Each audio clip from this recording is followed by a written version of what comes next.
September 9, 1943, 3:15 a.m. The beach at Maiori, 20 miles west of Salerno, Italy. There was no naval bombardment on this stretch of coast that morning. No preparatory fire, no warning shots, or nothing to announce that anything was coming at all. Commanders on both sides understood exactly why. The men landing here weren't planning to fight their way onto the beach.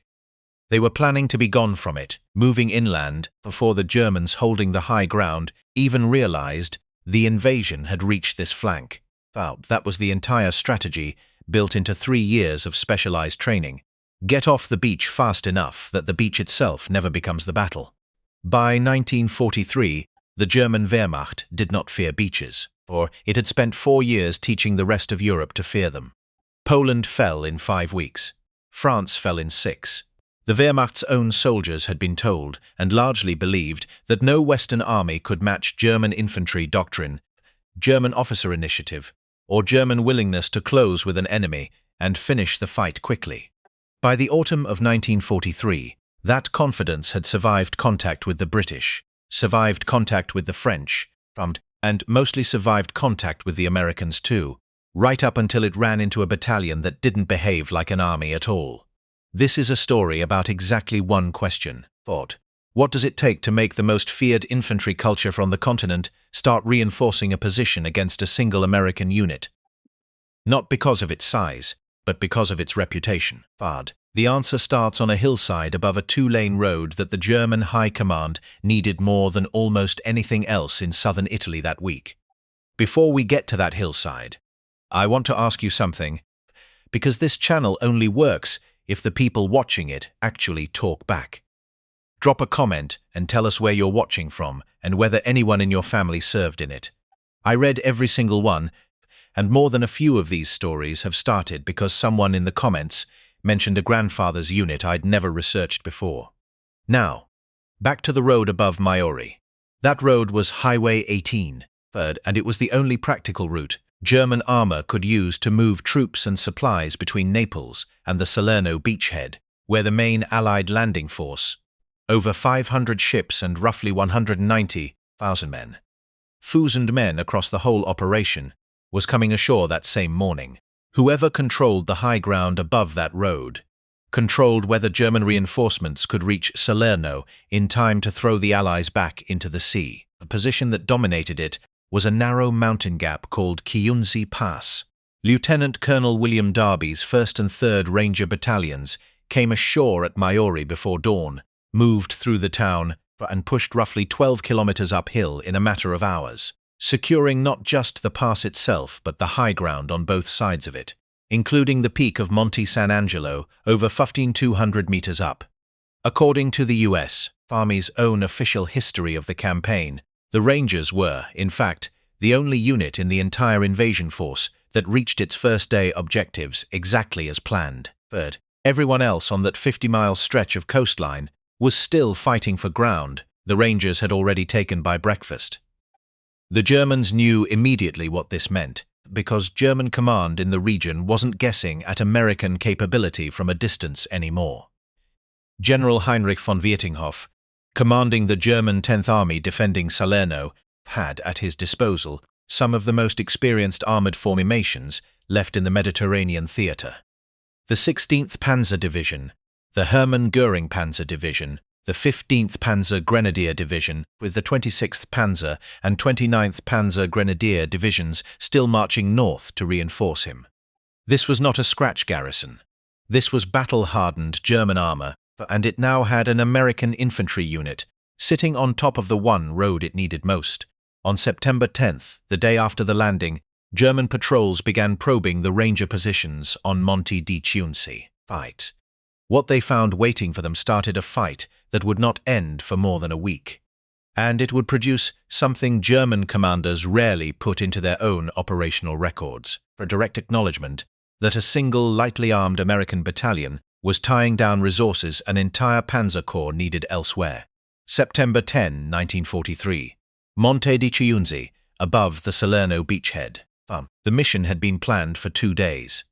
Darby's Rangers were supposed to hold Chiunzi Pass just long enough for the main invasion force to break out of the beachhead below, link up, and push north toward Naples together. That was the plan filed before the landing craft ever left their transports. It did not happen that way.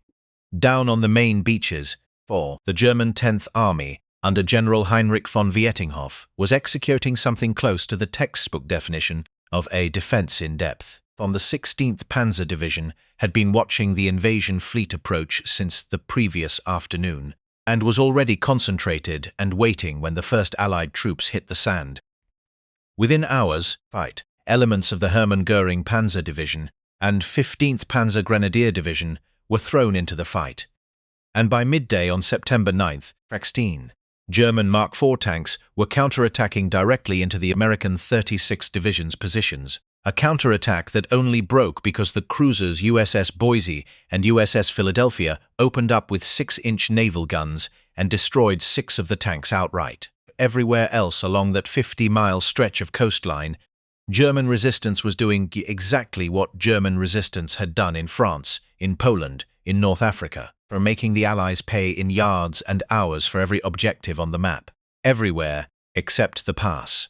By the time German patrols started probing the Ranger positions on Monte di Chiunzi on September 10th, they weren't finding an exhausted, disorganized landing force still fighting to get off the beach.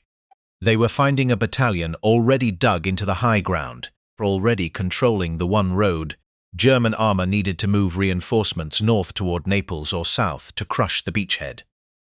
According to the U.S. Army's own official campaign history, strengthened German opposition at Chiunzi was serious enough that it directly affected operations elsewhere on the line.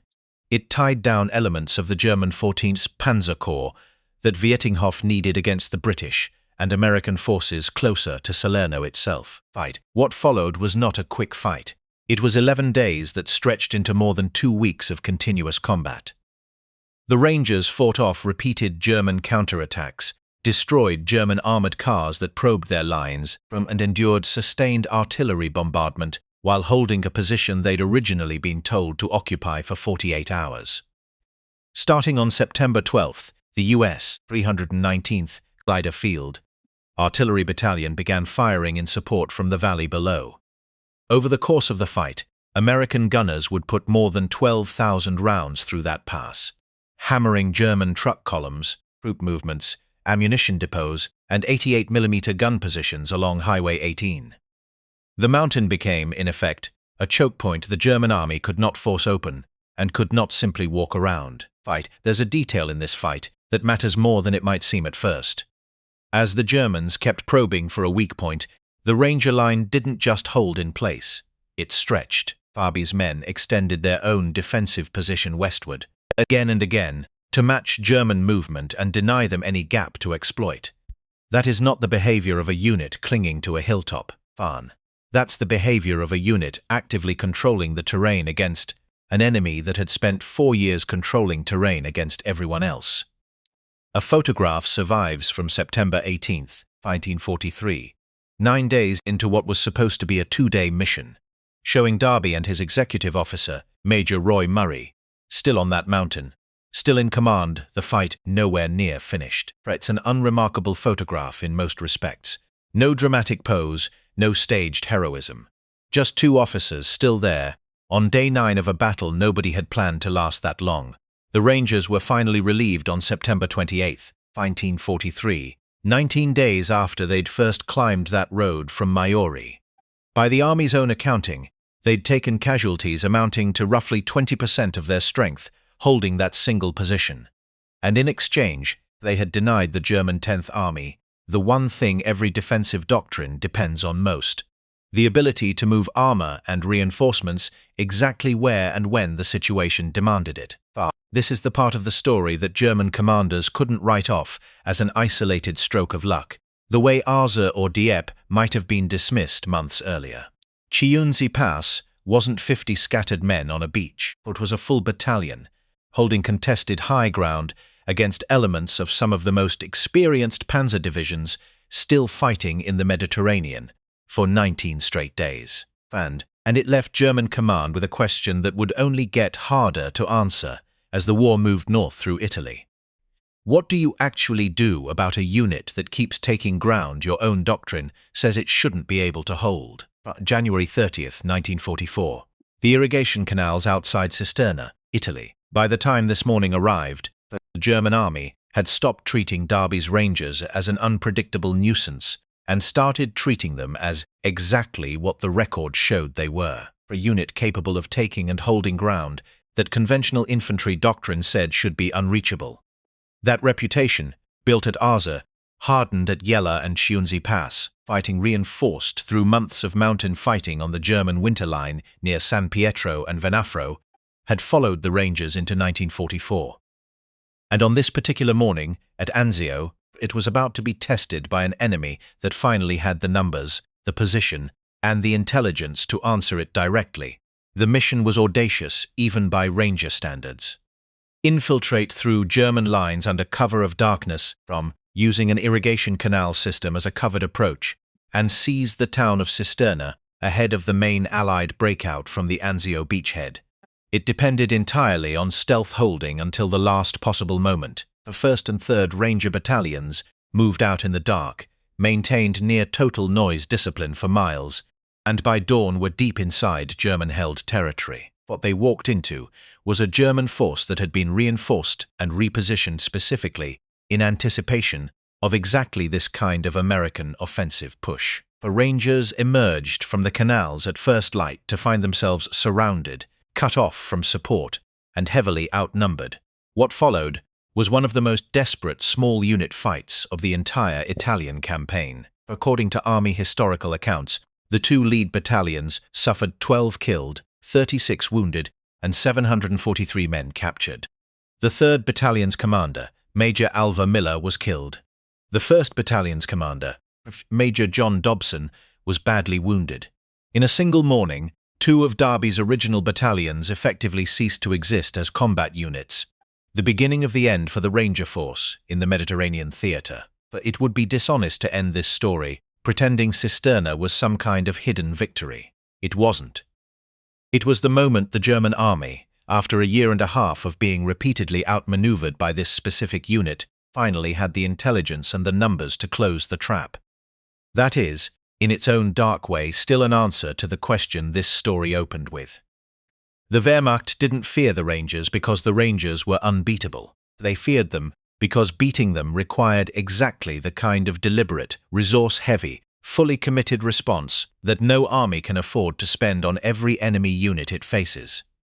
You don't reposition reinforced infantry in anticipation of a specific American battalion's tactics unless that battalion has already cost you enough, in enough places, that ignoring the pattern is no longer an option. That is the through line across Arze, Gela, Chiunzi Pass, and finally Cisterna. A small, unconventional American infantry force that kept forcing a numerically and technologically superior German army to change its behavior, reinforce a position it wouldn't otherwise reinforce, commit a Panzer Corps element to a mountain pass it would rather have used elsewhere, plan, specifically, around the possibility of Ranger infiltration months after the fact. An army that terrified the rest of Europe by dictating the terms of every engagement had, in this one relationship, been forced again and again onto the back foot. William Orlando Darby did not live to see the war end. He was killed by German artillery fire near Torboli, Italy, on April 30th, 1945, 9 days before Germany's surrender in Europe, and was posthumously promoted to brigadier general the same day he died. The battalions he built from roughly 600 volunteers in 1942 had, by the time of his death, fought through North Africa, Sicily, and Italy, taken catastrophic losses at Cisterna, and left behind a documented record, in Allied after-action reports and German operational responses alike, of an army repeatedly recalculating what a small unit of American soldiers was capable of doing to it. Really the honest answer to why the Wehrmacht feared them. Not mythology. Not a single dramatic quote written for effect.